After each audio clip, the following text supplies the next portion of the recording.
My family and I got here to the United States when I was 9 years old and had to learn English.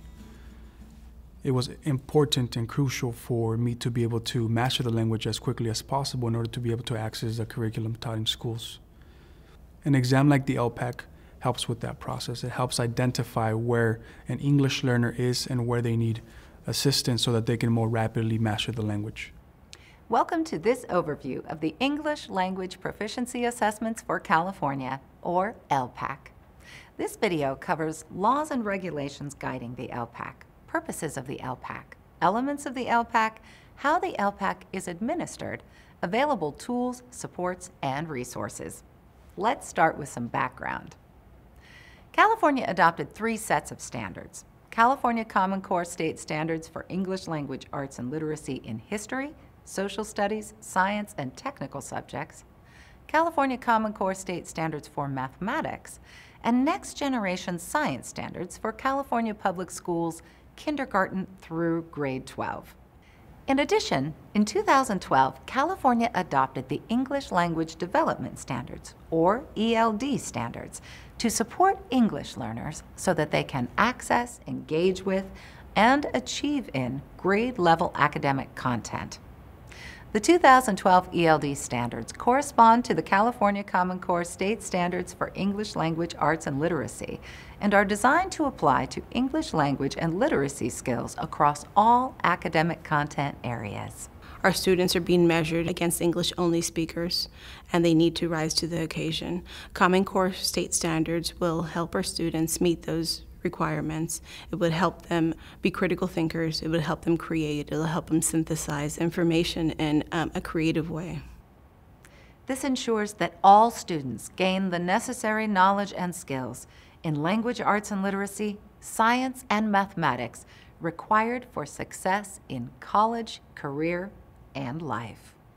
The ELPAC is aligned to the ELD Common Core Standards, which is extremely beneficial because they're a lot higher order thinking. They require a lot of critical thinking, a lot of synthesis, a lot of creating. So being aligned to our present-day standards is a big plus. It integrates multiple subjects.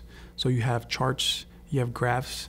So it allows students to use what they've learned in other classes, not just English class, such as math, science. The goal of learning language is that these children be academically competitive with their English-only peers.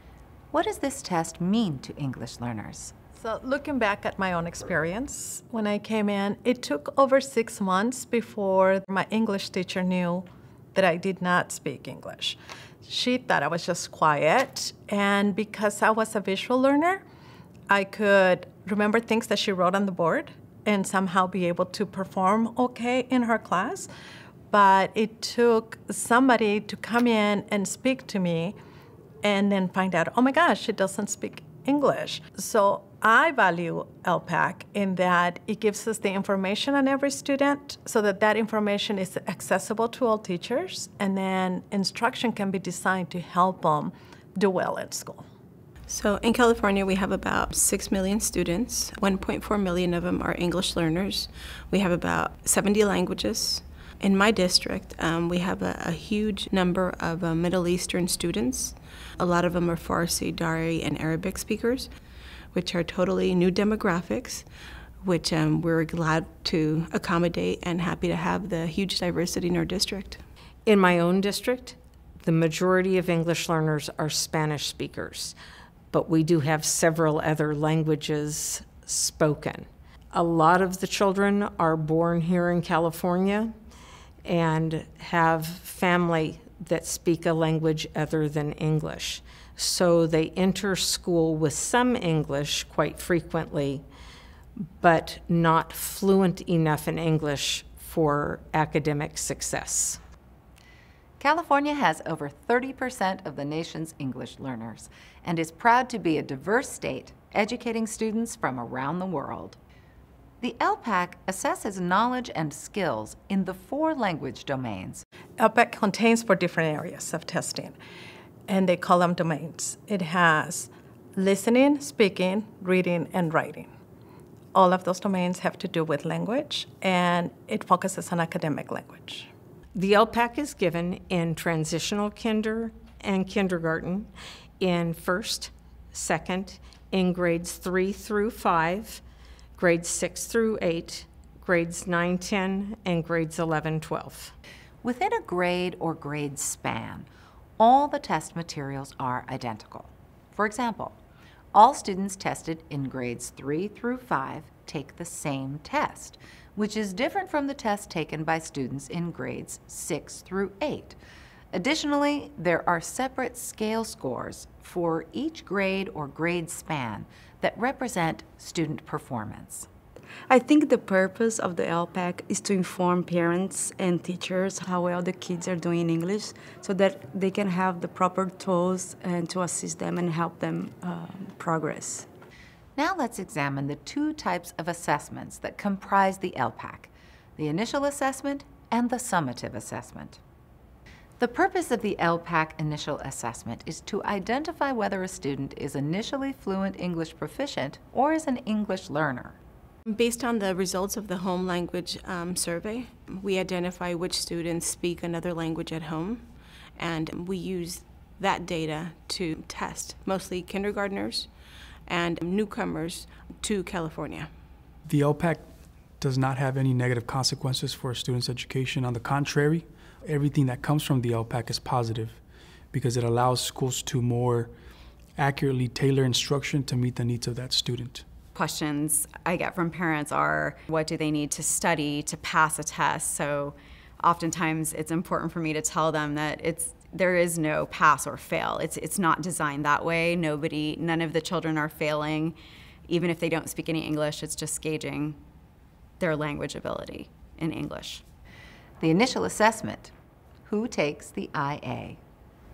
So when I got here, they test me first, then they put me in a special class, and my teachers know how to help me because they know that our first language is not English.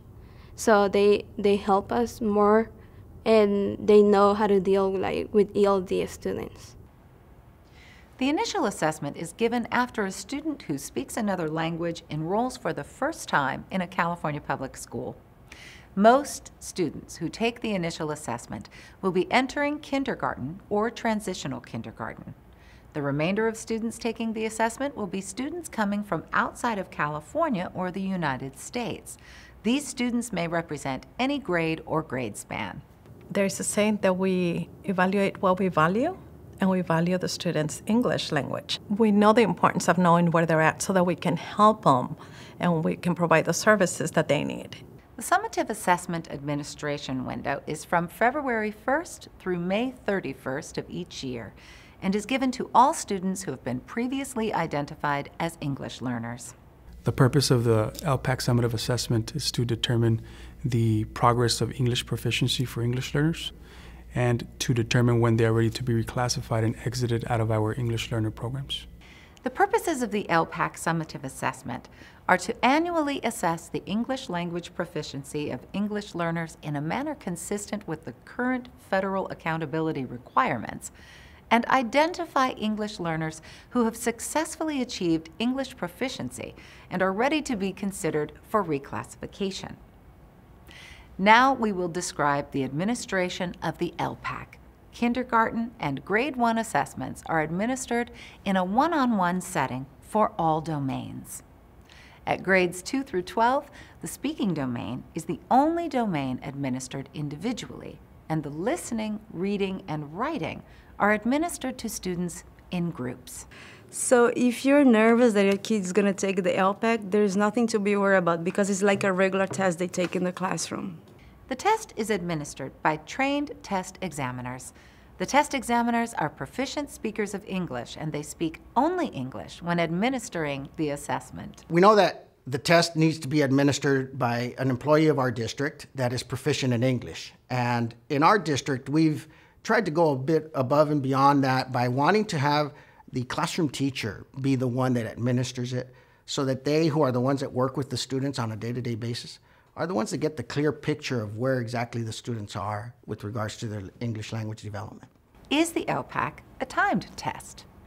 The ELPAC isn't actually timed. There's no time frame. Students get as much time as they need to complete the test. The goal is for them to do it as well as possible. The ELPAC uses a variety of test materials. For each grade span, there is an examiner's manual that includes specific directions for administering the listening, speaking, reading, and writing domains. The manuals provide specific details of each domain for group and individual administration, how to mark an answer, when to stop testing, and materials needed for local scoring. For kindergarten and grades 1 and 2, students will have an answer book, and for grades 3 through 12, they will have an answer book and a test book specific to their grade level. The security of the ELPAC materials is extremely important. All testing materials are to be kept in a secure place when not in use, and students cannot have access to the test material prior to test administration. This ensures that all students are tested fairly and that the results are valid. Local educational agencies, or LEAs, send their completed summative assessment test materials to ETS for official scoring. Once received, it takes an average of 6 to 8 weeks for the contractor to score the assessments and return the results to the LEAs. LEAs must then send individual official ELPAC results to parents or guardians within 30 calendar days. Initial assessment scoring is done at the local level. Parents or guardians receive a student score report that summarizes their students' test results. That's the great part. We really get to see the results. They are mailed to us. So we get to receive all the results of the 4 domains, the reading, writing, listening, speaking, and we can see how well they are progressing. The ELPAC contains some exciting new features. Many of the test items included in the ELPAC model effective instructional practices such as shared reading and writing for young students and note-taking for older students. The entire writing domain is assessed using open-ended constructed response questions, which provide more accurate information on performance. For grades 3 through 12, the ELPAC listening domain consists of audio tracks in which the student hears academic information or a conversation. This authentic language production imitates what students hear in the real world. This also ensures that students throughout the state of California will hear the listening questions asked in the exact same way. The ELPAC speaking items assess both everyday or informal English and academic English. Academic English refers to the language used in school to help students develop content knowledge and is the language students are expected to use to convey their understanding of this knowledge. That is students who were often born in California or in the United States and are 2nd or 3rd generation. Their conversational English is typically excellent, but in some cases they may be struggling with that academic English. So academic English is a big deal because it will help you in every content area, in history, in science, in math, in any academic class.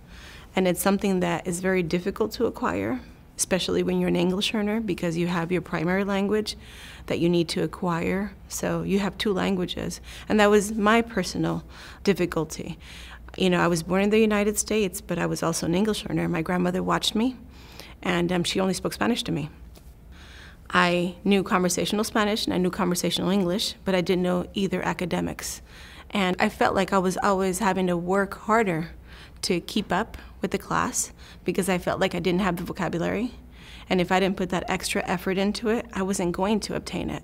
That's not something that you can find out by just chatting with a student. And it's easy for teachers to say, oh, but that student speaks English really well. How can they be an English learner? So the ELPAC is a great tool to help distinguish which students might actually be lacking in those academic language skills, which are, as research shows, an important key to success for students. So I think academic English is a big deal, and it's essential for us to be successful. Practice tests organized by grade, grade span, and domain are available on the California Department of Education and elpac.org websites at these addresses.